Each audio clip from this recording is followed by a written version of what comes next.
नमस्कार विद्यार्थी मित्रांनो, पवित्र पोर्टल वरती मुदतवाढ संबंधित नवीन एक पत्रक या ठिकाणी आलेले आहे।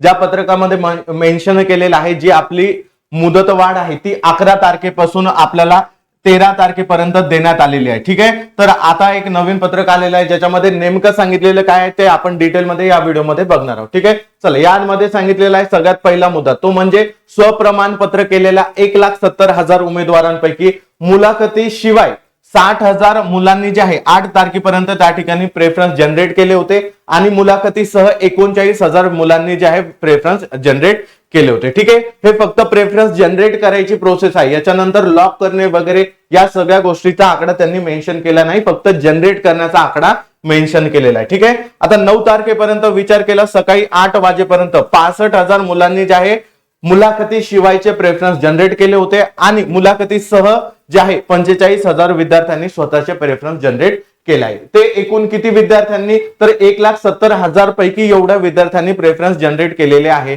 चला याच्या व्यतिरिक्त खूप विद्यार्थ्यांचे त्या ठिकाणी प्रेफरन्स जनरेट करायचे बाकी आहे।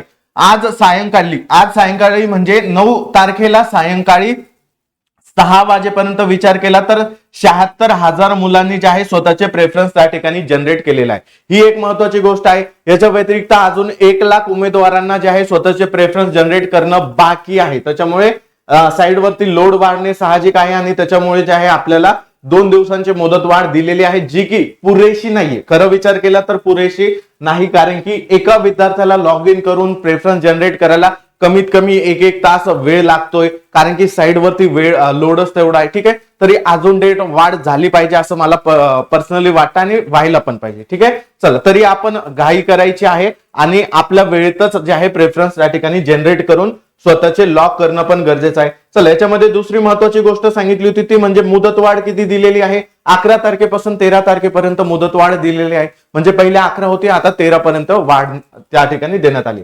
आता इथे महत्वाचा तिसरा मुद्दा काय सांगतो, पोर्टलवर उमेदवारांना लॉग इन करण्यासाठी अथवा प्राधान्यक्रम लॉक करण्यासाठी ओटीपी आवश्यक आहे आणि यासाठी ओटीपी वर क्लिक केल्यावर लगेच ओटीपी येत नाही। भरपूर जणांना हा प्रॉब्लेम येतोय किंवा कोणाकोणाला येतच नाही। मग अशा उमेदवारांनी नेमकं काय करायचं, परंतु मोठ्या प्रमाणात उमेदवार लॉग इन करत असल्याने ओटीपी लगेच येत नसल्याचे दिसून येत आहे। आता हे आपल्याला नाही त्यांना पण दिसून येत नाही, त्यांना पण या गोष्टीची जाणीव आहे। ठीक आहे, त्यामुळे ओटीपी न आल्यास काही काळ ओटीपी येण्याची वाट पाहावी असं त्यांनी सांगितलंय।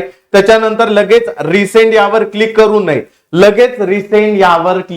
नये असं त्यांनी सांगितलंय। ठीक आहे, ओटीपी उशिराने आला तरी ओटीपी स्वीकारण्यात येतो। जरी तुम्हाला ओटीपी यायला वेळ लागला 10 मिनिटं 15 मिनिटं वेळ लागला तरी तोच ओटीपी तुम्ही टाका, तो ओटीपी तिथे स्वीकारण्यात येतो। त्याच्यामुळे वाट बघा, ओटीपी रिसेंड बटनावर क्लिक करू नका असं त्यांनी सांगितलेले। ठीक आहे, आता हे पण केल्यावर काही काळानंतर ओटीपी न आल्यास पुन्हा ओटीपी बटनावरील रिसेंड वर क्लिक करा, तेव्हा ओटीपी येईल असं त्यांचं म्हणणं आहे। परंतु असं केल्यास पण ओटीपी नाही आला मग काय करायचं बघा, ज्या उमेदवारांना ओटीपी मिळण्यात अडचणी येत आहे 4 नंबरच्या पॉइंट मध्ये सांगितलं, अशा उमेदवारांनी ते वापरत असलेल्या ब्राउझरची हिस्ट्री डिलीट करा, कॅशे क्लिअर करा। त्यानंतरही समस्येचे निवारण न झाल्यास इनकॉग्निटो विंडो मध्ये जे आहे आपलं लॉग इन करून बघा। आता याच्या व्यतिरिक्त मी तुम्हाला सांगतो तुम्ही काय करू शकता। ज्या तुमच्या मित्रमैत्रिणींचं लॉग इन होत आहे, ज्यांना ओटीपी येत आहे, त्यांच्या ब्राउझर वरून तुम्ही लॉग इन करून बघा, तुमचं नक्कीच सोल्युशन होईल। किंवा दुसरा पर्याय काय, तर तुम्ही ज्या मोबाईलवरनं लॉग इन करताय तो मोबाईल किंवा तो पीसी तो लॅपटॉप चेंज करा, दुसऱ्यावरनं तुम्ही लॉग इन करून बघा, नक्कीच त्या ठिकाणी तुम्हाला ओटीपी येण्यास मदत होईल। ठीक आहे, आणि पेशन्स ठेवा, कारण की लॉग इन करून प्रेफरन्स जनरेट करायला कमीत कमी अर्धा-1 तास त्या ठिकाणी लागतोय, त्याच्यामुळे पेशन्स असणं महत्वाचं आहे। आणि लॉक तुम्हाला लगेचच्या लगेच करता आलं तर नक्की करून घ्या, वाट बघू नका शेवटच्या दिवसाची, कारण की तेव्हा लोड तुमचा वाढणार आहे। ठीक आहे, तर ही माहिती तुम्हाला कशी वाटली नक्की मला कमेंट मध्ये सांगा। भेटूया आता नेक्स्ट व्हिडिओ मध्ये, तोपर्यंत धन्यवाद।